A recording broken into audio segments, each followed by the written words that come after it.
O filme Citizen Kane, traduzindo Cidadão Kane, é uma produção norte-americana realizada por Orson Welles e hoje é considerado por muitos críticos como um dos melhores filmes de todos os tempos. De fato, muitos detalhes e peculiaridades envolvem a atmosfera desta trama, tanto por sua história como por sua produção. Para conseguirmos explicar o contexto, partamos do princípio. George Orson Welles, nascido em Wisconsin em 1915, começou sua carreira no teatro e abriu uma companhia em 1937. No ano seguinte, produziu uma transmissão de rádio intitulada A Guerra dos Mundos, adaptação do livro de Herbert Wells, que ficou mundialmente famosa por provocar pânico generalizado nos ouvintes que acreditaram de fato em uma invasão de extraterrestres. A transmissão ficou tão conhecida que todos queriam saber quem foi o responsável, tornando o nome de Wells imediatamente conhecido, sendo assim rapidamente acolhido por Hollywood. Com isso, Wells assinou contrato com a RKO Pictures em 1939, produtora que de cara lhe deu total liberdade para desenvolver seu próprio projeto. Depois de 2 tentativas frustradas no desenvolvimento de projetos, Wells encontrou Herman Mankiewicz, o qual carinhosamente chamaremos de Mank, e juntos escreveram um roteiro de Cidadão Kane. Orson Welles foi apenas diretor, produtor, roteirista e ator principal, estrelando o próprio Kane no filme. Welles inovou a estética do cinema com técnicas até então raríssimas nas produções, sendo algumas delas ângulos de câmera plongé e contra-plongé, exploração de campo de fundo, uso de narrativa e edição não linear baseada em flashbacks, entre outros. Outro ponto inusitado na produção foi a inspiração para o filme, mais especificamente a figura de Kane. Cidadão Kane é, supostamente, baseado na vida do magnata das comunicações William Randolph Hearst. Supostamente, pois publicamente Wells negava, mas era assim, vamos provar. O filme conta a história de Charles Foster Kane, um menino pobre que acaba se tornando um dos homens mais ricos do mundo. Tudo se inicia com a morte de Kane.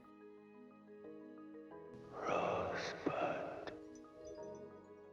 Após dias de sensacionalismo em cima de sua morte, o jornalista Jerry Thompson recebe o encargo de investigar a vida do magnata para que se desvende o mistério de sua última palavra. Was that Charles Foster Kane is dead. I know that. I read the paper. You see, Thompson, it isn't enough to tell us what a man did. You've got to tell us who he was. Neath that answer. Wait a minute. What were Kane's last words? Do you remember, boys? Yes, swear. What were the last words he said on Earth? Maybe he told us all about himself on his deathbed. Yeah, and maybe he didn't. Maybe it was just All we saw on that screen was a big American. one of the biggest. But how is he any different from Ford? Or Hearst, for that matter, or John Doe? Yeah, sure. I tell you, Thompson, a man's dying words. What were they? You don't read the papers. When Charles Foster Kane died, he said just one word. Rosebud. Not only A that, Rosebud. tough guy, huh? Yes, Rosebud. Guy's calling Just for that one Rosebud. word. But who is she? What was it? Here's a man that could have been president, who was as loved and hated and as talked about as any man in our time. But when he comes to die, he's got something on his mind called Rosebud. Now, what does that mean? A racehorse he bet on once. Yeah, that didn't come in. All right. But what was the race? Rosebud. Thompson. Yes, Mr. All this picture up a week. 2 weeks if you have Don't you to. think right after his death it might be Find better to out read the about paper? Rosebud. Mas agora, por que Hearst viria a ser Kane? Para te convencer, quer dizer, para te provar que Hearst era Kane, primeiramente você precisa saber quem foi Hearst. Pois muito bem, William Randolph Hearst nasceu em São Francisco em 1863 e foi um empresário norte-americano do ramo de editoras que criou uma enorme rede de jornais. Hearst começou sua vida como empresário em 1887, após assumir o controle do jornal The San Francisco Examiner, que era de seu pai. Depois se mudou para Nova York, onde comprou o The New York Journal e entrou em uma guerra de negócios com o New York World, de Joseph Pulitzer, criando então a noção de imprensa marrom, o que é basicamente um nome estiloso para histórias sensacionalistas de veracidade duvidosa. William foi adquirindo mais e mais jornais, criando assim uma rede de mais de 30 jornais sob seu controle no país. Hearst também se aventurou na política, como um bom homem branco rico, sendo eleito 2 vezes pelo Partido Democrata, apesar de não o ser, para a Câmara dos Representantes dos Estados Unidos. Também concorreu 2 vezes sem vitória para a Prefeitura de Nova York em 1905 e 1909 e para governador do estado em 1906 e vice em 1910. Hearst exercia muita influência política por conta de seus jornais e era constantemente acusado de fazer jornalismo sensacionalista. Apesar de permanecer por mais de 30 anos na ala populista dos democratas, Hearst era conservador, nacionalista e fervoroso anticomunista, usando seus jornais para manipular a opinião pública. How to run a newspaper? I don't know how to run a newspaper, Mr. Thatcher. I just try everything I can think of. Todd, you know perfectly well there's no... This wasn't big enough. Mr. Carter, if the headline is big enough, it makes the news big enough. Agora, se você nunca assistiu Cidadão Kane, corre e vai assistir agora, e ainda não entendeu as referências, deixe-me esclarecê-las para você. Na trama do filme, Charles Foster Kane possui muitos jornais por ser muito rico, dinheiro extra-herdado. Check. Kane, magnata da imprensa, tenta se candidatar a um cargo político, parênteses, governador do estado de Nova York. Check. Tinha uma namorada artista, usava sua influência para lhe garantir uma carreira e fazia com que seus jornais e revistas falassem bem dela. Check. O episódio que mais deu fama para Hearst e seus jornais foi na Guerra Hispano-Americana de Libertação de Cuba, onde Hearst ficou famoso por sua frase aonde seus jornalistas enviados para Cuba para fazer imagens da guerra. O jornalista pediu para voltar aos Estados Unidos alegando não haver guerra, e Hearst respondeu com: "Providencie os desenhos, eu providenciarei a guerra." I said, are we going to declare war on Spain or are we not? The Inquirer already had. You long-faced, overdressed anarchist. I am not overdressed. Dear Wheeler, you provide the prose poems. I'll provide the war. That's fine, Mr. Kane. Yes, I rather liked myself. Send it right away.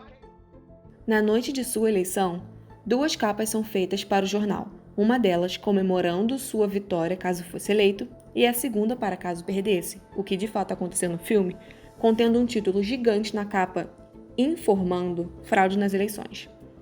Na manhã seguinte à derrota de Kane, todas as capas dos jornais estampavam a acusação de fraude nas eleições. Mas agora, depois deste esclarecimento, você deve estar pensando: ok, beleza, o cara realmente foi inspiração para o Kane, mas o que isso tem de mais? Bom, já que você perguntou, eu te responderei. Lembra lá no início o motivo sobre a pesquisa da vida de Kane, a dúvida que não quer calar sobre Rosebud? A tough guy, huh? Yes, Rosebud. Guys calling Just for that one Rosebud. word. Lembra também sobre o homem que escreveu o roteiro do filme junto com Wells, o Herman Mank? Fixa esses 2 pontos aí que agora vai fazer sentido. Herman conhecia a família Hearst e era ele quem inicialmente estava escrevendo o roteiro do longa, que até então se chamava América, até Wells entrar na jogada, coescrever o roteiro e mudá-lo para Citizen Kane. A virada de chave aqui é: Herman conhecia William e ele, quase sem querer, usou falas reais de William no roteiro, praticamente transcrições. E sobre Rosebud, reza a lenda que Rosebud era o carinhoso apelido que William havia dado para a anatomia íntima de sua caríssima amiga, entre aspas, a jovem atriz Marianne Davies, sua amante, que acabou por inspirar a personagem de Susan Alexander, que no filme foi a segunda esposa de Kane. Esta, que ele havia conhecido e se envolvia enquanto ele ainda era casado com a sua primeira esposa. Fala sério, não dava pra ficar mais na cara, né? Isso gerou uma onda de ódio em Hearst, que produziu um boicote à produção do filme com a utilização dos seus jornais, chegando a acusar Orson Welles de ser comunista, o que na época era uma acusação gravíssima e poderia acarretar investigação governamental.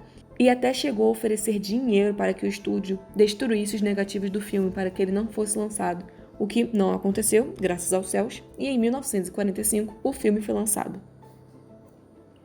Sucesso de crítica, porém fracasso de bilheteria, o filme não conseguiu se pagar e logo foi esquecido graças ao boicote capitaneado pelo Sr. Hearst. Alguns anos mais tarde, a reputação do filme melhorou, inicialmente graças aos críticos franceses e, acima de tudo, pela sua reestreia americana em 1956. Legal, a história foi interessante, o plot final foi emocionante, mas afinal, qual a moral da história?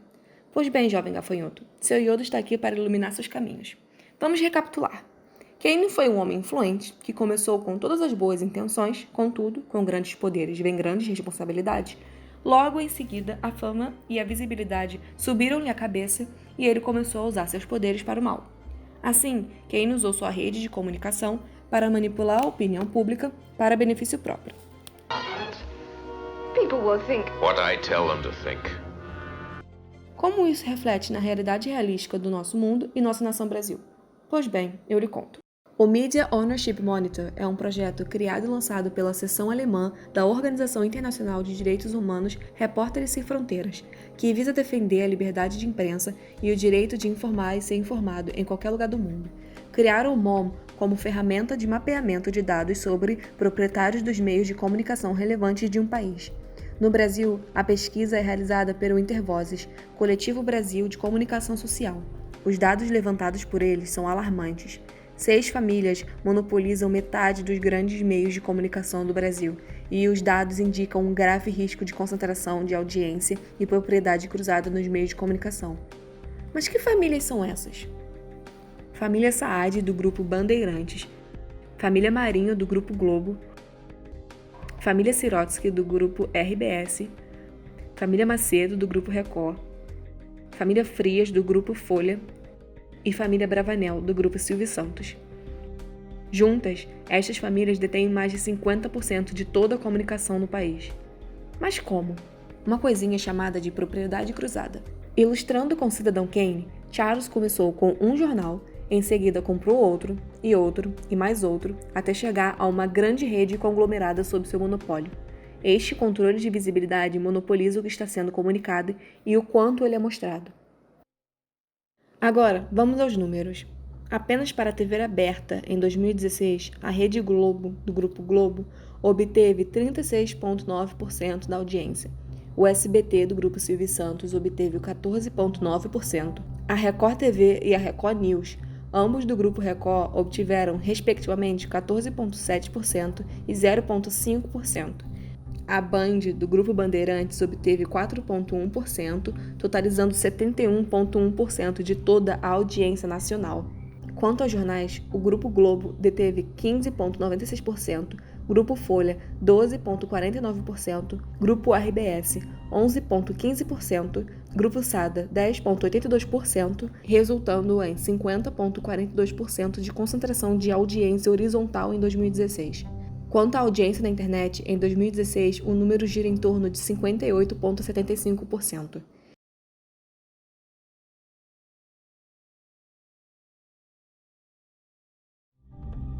Mas então, é o fim? O jornalismo acabou? Não, e nem pode. O jornalismo é a síntese de uma sociedade democrática e é o direito livre e geral da informação e do conhecimento, e seu valor e importância não devem ser subestimados. Mas então, o que vamos fazer? Guilhotina? Não, ainda não. Como bons seres humanos, devemos desenvolver alternativas viáveis para esta problemática. E qual seria essa? Se você ainda não foi apresentado, tenho o prazer de te introduzir ao jornalismo independente. A mídia independente é um tipo de mídia que não está sob controle de grandes grupos ou corporações de comunicação. Ela se propõe a ir em contramão à mídia corporativa, a famigerada grande mídia, que frequentemente apresenta os fatos do ponto de vista de quem está pagando. Em suma, é o tipo de publicação que não se presta necessariamente a propagar a ideologia dos grupos que dominam a ordem atual da sociedade. Este ecossistema independente se estrutura em diversos tipos de coberturas, se aproximando do público e do território que está inserido. O compromisso com os valores democráticos, a independência em relação aos grupos econômicos e políticos hegemônicos e a denúncia das violações de direitos estão no cardápio editorial e ético da maior parte das iniciativas de jornalismo independente.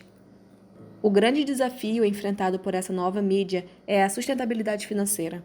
Entre as diferentes formas de financiamento estão o crowdfunding, o apoio de fundações e a realização de cursos e seminários. Em resumo, como tudo na vida, é uma via de mão dupla, então faça sua parte para fortalecer essa iniciativa. Eu não poderia te dar toda essa informação sem o principal, depois de toda a sua odisseia. Pois muito bem, apresento-lhes alguns jornais independentes para atiçar sua curiosidade e te dar um ponto de partida. Nexo, criado em 2015 em São Paulo, monetiza por assinatura de leitores. Outras palavras, criado em 2009 em São Paulo, monetiza por publicidade no site, parcerias e crowdfunding. Asmina, criado em 2015, projeto que embasa o debate do empoderamento feminino, monetiza por crowdfunding, doação de pessoas jurídicas, oficinas e eventos beneficentes. Ainda não se mantém. Mídia Ninja, firmado a partir dos protestos de 2013 no Brasil, monetiza por crowdfunding, doações, financiamento de fundações, prêmios e projetos específicos. Jota, criado em 2014 em Brasília, conteúdo voltado para o universo jurídico, monetiza por publicidade no site, assinaturas, newsletters de conteúdo especializado, investimento privado. Agora é com você, jovem gafanhoto. Faça suas buscas, ajude a alimentar e crescer esta iniciativa e não se esqueça do ponto de partida de Kane. There's something I've got to get into this paper besides pictures and print. I've got to make the New York Enquirer as important to New York as the gas in that light. What are you going to do, Charlie? Declaration of Principles. Don't smile, Jedediah. Got it all written out. Declaration of Principles. You don't want to make any promises, Mr. Kane, you don't want to keep. These will be kept. I'll provide the people of this city with a daily paper that will tell all the news honestly. I will also provide That's the second sentence you've started with I. People are going to know who's responsible. And they're going to get the truth in the Enquirer, quickly and simply and entertainingly, and no special interests are going to be allowed to interfere with that truth. I'll also provide them with a fighting and tireless champion of their rights as citizens and as human beings. Signed, Charles Foster Kane.